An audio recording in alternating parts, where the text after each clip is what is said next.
Assalamualaikum warahmatullahi wabarakatuh. Kaifa halukum ayyuhat thalabah? Mada darsunal ana? Nahnu sanata'allam ad-dars KD2 an mas'alati dhamir. Dhamir di dalam bahasa Indonesia mungkin Anda tahu, yaitu disebut dengan kata ganti. Ya, kalau dalam bahasa Indonesia kata ganti orang pertama itu saya, aku, kami, dan kita. Kata ganti orang kedua kamu dan kalian. Dan kata ganti orang ketiga itu ada dia dan mereka. Di dalam bahasa Indonesia sangat sederhana sekali karena tidak dirinci jenis kelaminnya. Jadi kata ganti itu hanya ada 6 atau 7 lah ya di dalam bahasa Indonesia. Nah, di dalam bahasa Arab itu disebut dengan dhamir. Dhamir itu ya atau jamaknya dhamair. Mahiyad dhamair. Lalu apa itu dhamir? Secara istilah disebut atau didefinisikan sebagai isim atau kata benda tertentu atau yang khusus yang digunakan untuk mewakili orang pertama sebagai pembicara atau mutakallim, orang kedua yang diajak ngomong, yang diajak bicara, yang disebut dengan al-mukhatab, atau orang ketiga yaitu yang ghaib, yang dibicarakan, yang tidak ada di tempat pembicaraan. Nah, ini untuk orang yang ketiga ini bisa selain manusia. Jadi bisa untuk benda, bisa untuk hewan. Nah, sekarang di dalam bahasa Arab kita akan pelajari anwa'ud dhamair. Anwa'ud dhamair atau macam-macam dhamir. Yang akan kita pelajari pada kesempatan kali ini hanya 3. Yaitu dhamir munfasil, dhamir muttasil, dan dhamir mustatir. Yang pertama, dhamir munfasil. Apa itu dhamir munfasil, anak-anak? Yaitu dhamir yang terpisah, tidak gandeng, tidak nyambung dengan kata benda atau kata kerja, atau kata kerja yang lainnya. Nah, Anda lihat, untuk memudahkan kita menghafal, ternyata dhamair itu ada atau terdapat di dalam telapak tangan kita, ya, di jari yang paling kecil ada mudzakkar yaitu huwa huma hum, di jari manis ada hiya huma hunna, di jari tengah ada anta antuma antum, dan jari telunjuk ada anta antuma antunna. Kemudian di jari jempol atau ibu jari itu ada mudzakkar muannas dengan dhamir ana dan nahnu. Jadi ana dan nahnu bisa digunakan untuk mudzakkar sekaligus muannas. Nah, contohnya bisa kita lihat, bisa kita bicarakan di sini, yaitu kalimat ana Muhammadun, huwa ustadzun, hiya Aisyatu, hum muslimuna, dan huma Ahmad wa Umar. Masing-masing yang berwarna merah itu semuanya adalah dhamir munfasil, tidak gandeng atau terlepas dengan isim yang lain. Selanjutnya, anak-anak, dhamir muttasil. Apa itu dhamir muttasil? Kebalikan dari dhamir munfasil.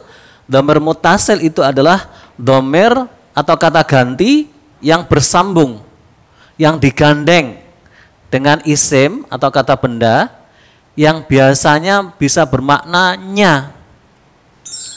maknanya itu nya. Contoh kalimat baituhu wasi'un.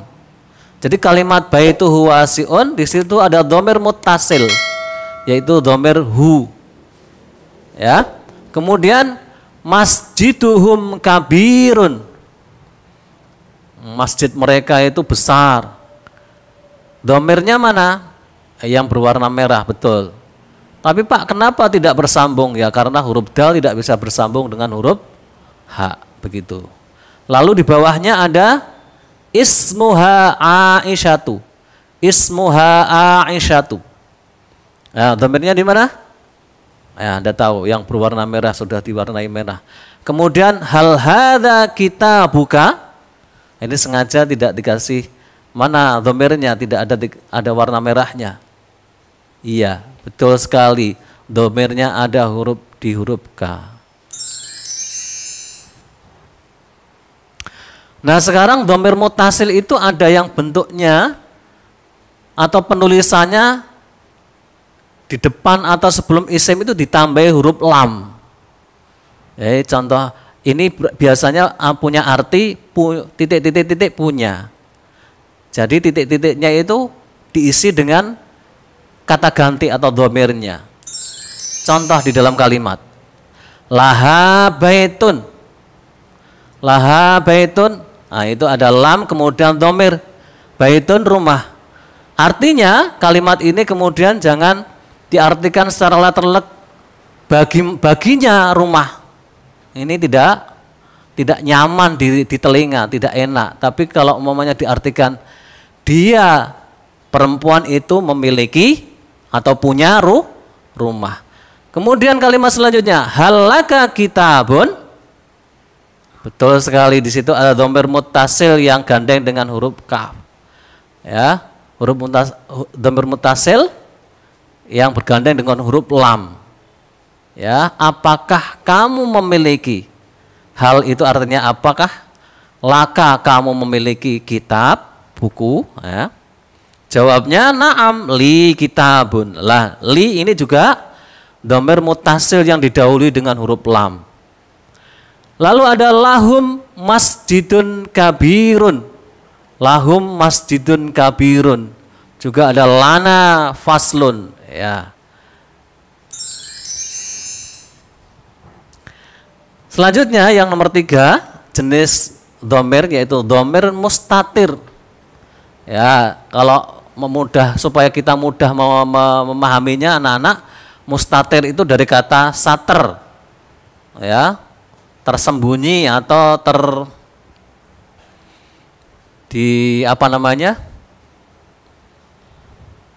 tertutup begitu. Artinya tertutup bagaimana? Tersembunyi. Jadi tidak nampak. Biasanya dhamir mustatir ini ada pada fi'il atau kata kerja. Jadi setiap kata kerja itu pasti memiliki kata ganti. Contoh coba kita lihat dalam kalimat dzahaba ilal madrasati. Tanpa kita tahu siapa pelakunya, kita akan tahu di situ ada dhamir. Dhamirnya apa? Nah, di situ ada dhamir huwa. Kemudian kalimat selanjutnya dzahabtu ilal madrasati.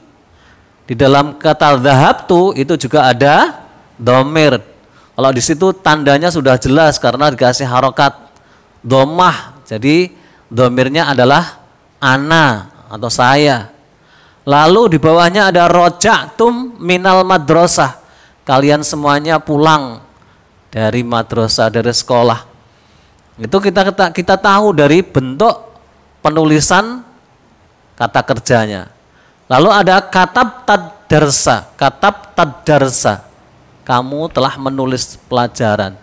Di sini kita akan tahu di situ ada dhamir mustatir yang tersembunyi. Nah, kalau ada ketambahan ta apalagi kalau ada hurufnya kita akan mudah memahaminya. Nah, begitu barangkali anak-anak, ini pancingan buat kalian. Coba kalian buka kembali bukumu di e-book, ya. Di situ ada yang berkaitan dengan dhamir. Kemudian ada latihan-latihannya. coba kalian kerjakan. Kalau menginginkan koreksi bisa Anda kirim per WA atau bisa lewat email begitu. Yang terakhir kali, tetap semangat, tetap jaga kesehatan dan tetap belajar. Terima kasih. Assalamualaikum warahmatullahi wabarakatuh.